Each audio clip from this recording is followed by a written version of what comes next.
College is also fighting the College of Physicians and Surgeons of Ontario for conscience rights. Dr. Wang has been an outspoken advocate. Dr. Wang has been an outspoken advocate on social media for doctors' rights to be conscientious objectors, and she is a local physician, so please give her a warm welcome.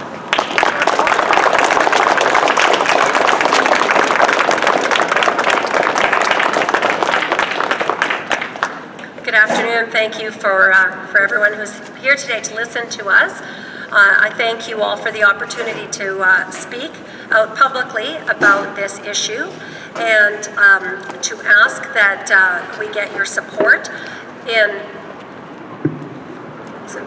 supporting conscience rights for physicians and protecting us from the College of Physicians and Surgeons that is trying to enforce that doctors must provide mandatory effective referral for MAID services. I have been a doctor in Ontario since 1991. I have a large and varied practice, and I care for patients from newborns to close to 100 years of age. I have patients who are transgender, refugees, mentally ill, unemployed, and from many other disadvantaged groups. I take on all new patients who come to me for care, regardless of their gender, their sexuality, their religion, their race, or their income. And while I do not screen patients for their beliefs, I find it a regular occurrence to find myself screened by patients, particularly the elderly, before they decide to accept me as their doctor.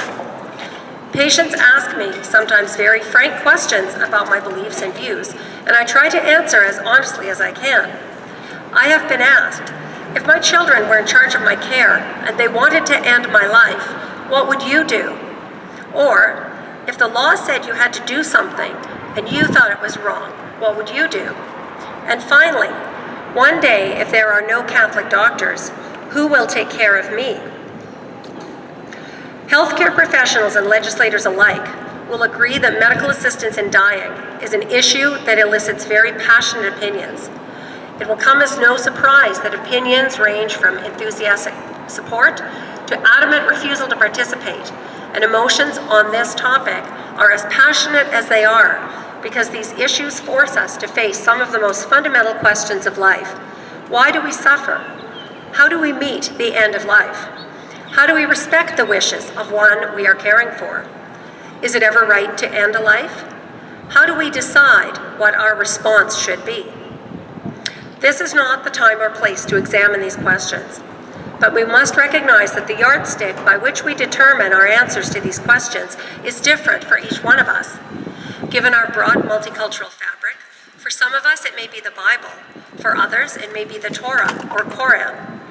For many of us in medicine, it is the Hippocratic Oath we took on our graduation day, which gave us not just a tradition to follow, but a guiding map upon which we could build careers of honor, integrity, and service to others. These words echo to us still. Most especially must I tread with care in matters of life and death. Above all, I must not play at God. The Geneva Declaration of the World Medical Association was written in the aftermath of World War II and the shocking Nuremberg trials, which showed the disastrous consequences of medicine practiced without a moral compass. This declaration states, I will practice my profession with conscience and dignity. The health of my patient will be my first consideration. I will maintain the utmost respect for human life. But what is the big deal, many say? The law is not forcing any objecting physician to perform an active MAID procedure. The CPSO is just saying you must do an effective referral for it, just like for anything else. But the reason, as Dr. D'Souza already elaborated on, is that effective referral is collaborating. It is assisting and helping an action to occur. In the eyes of the law, assisting or permitting a crime to happen is itself a crime. Hiring a hitman is still first-degree murder, even if I do not pull the trigger. Likewise, forcing me to participate in arranging a MAID consultation opposes every fundamental belief I hold about my sacred duty to always act in the best interest of my patient. It forces me to choose between breaking my Hippocratic Oath or breaking the law. It forces me to choose between facing the disciplinary committee of the CPSO or facing the judgment of God. It forces me to choose my career or my conscience. Freedom of conscience, and by that I mean not just the freedom to believe a certain way, but more importantly, the freedom to not be punished for believing a certain way, is a fundamental human right. It is the hallmark of what makes a society just and good. It is enshrined in the Canadian Charter of Rights and Freedoms, and in fact, it is given the privilege of being the first freedom mentioned. Everyone has the following fundamental freedoms: freedom of conscience and religion, freedom of thought, belief, opinion, and expression, including freedom of the press and other media of communication, freedom of peaceful assembly, and freedom of association. Canada has always been a land of tolerance. My 9th great-grandfather, Abraham Martin, had a battle on his farmland that turned out to be the pivotal turning point in Canadian history. But not long after the dust had settled on the Plains of Abraham, the British Parliament passed the Quebec Act of 1774, which enshrined religious freedom and forged the first step between binding historic enemies into one nation.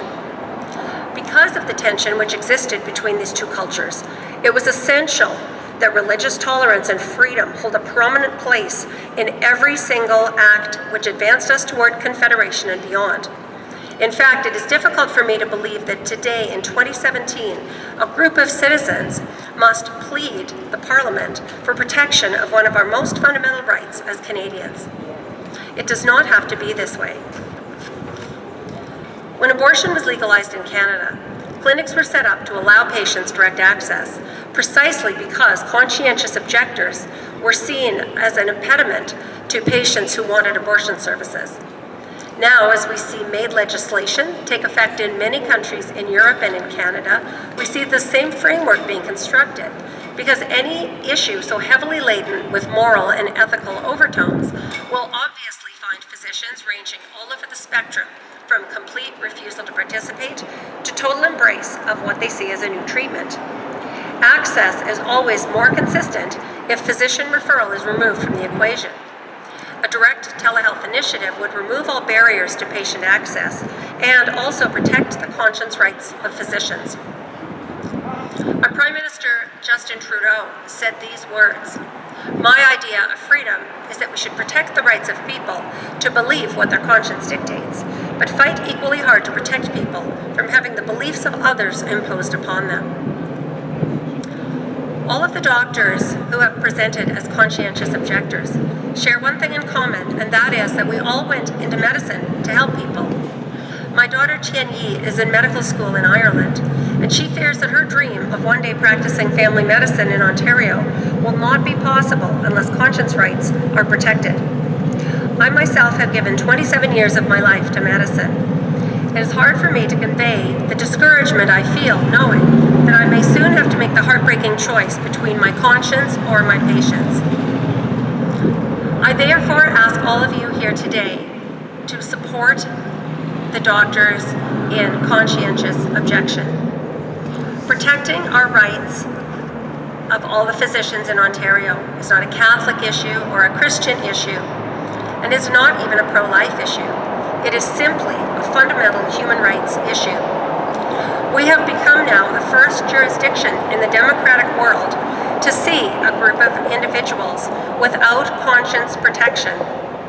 The Charter of Rights and Freedoms was not meant to apply to most Canadians. It was intended to apply to all. So I'd ask you all today, please join with the Conscientious Objector Physicians of Ontario, and please help support this private member's bill on Thursday.